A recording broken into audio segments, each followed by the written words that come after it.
Kentucky Derby. People come from all over the world to the Derby. It's the biggest deal.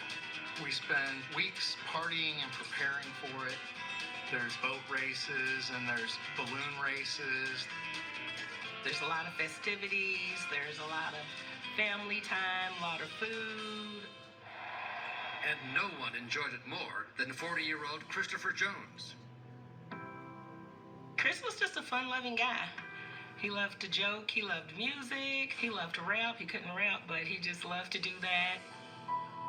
Family man, he was a proud father. I was 10 years old at the time.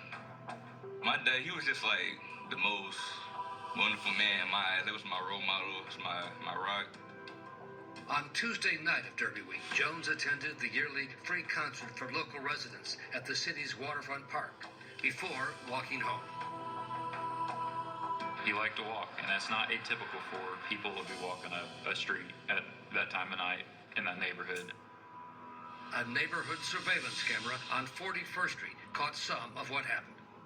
It showed Christopher Jones walking down the street, and about the time he goes out of frame, there are two vehicles that come quickly down the street. He is shot just off frame of the camera, maybe 100 yards up. Jones was pronounced dead a short time later. When we were on scene, we knew his wallet, his phone were still in his possession. That indicates that robbery was not the motive.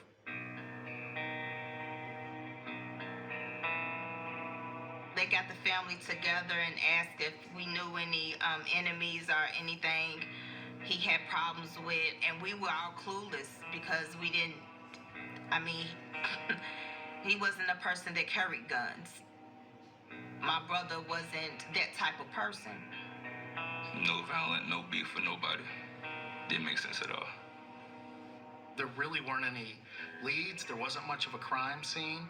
There was just some casings in the street and an innocent dead man.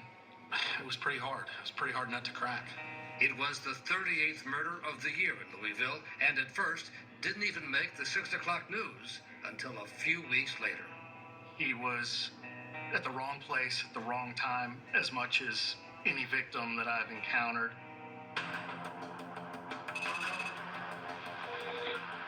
Operator, where's your register? It's two people deceased in the alley. Oh my God. It looks like they're deceased and they've been burned. These people are not breathing at all, is that correct? They're deceased. Okay. It looks like somebody set them on fire. It looks like two kids, really. I wasn't really prepared for when I walked up on the scene. It was pretty gruesome. It was pretty intense. You could see that the two young boys were both stabbed several times throughout their torso. And it appeared initially that they attempted to burn the bodies by laying a sheet over the top, setting the sheet on fire.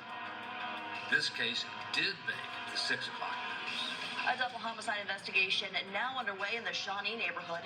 The victims are believed to be two teenage boys. Any motive for this crime remains a mystery, but neighbors say nothing could merit what's happened here. It's senseless. There's no reason on earth this should be taking place.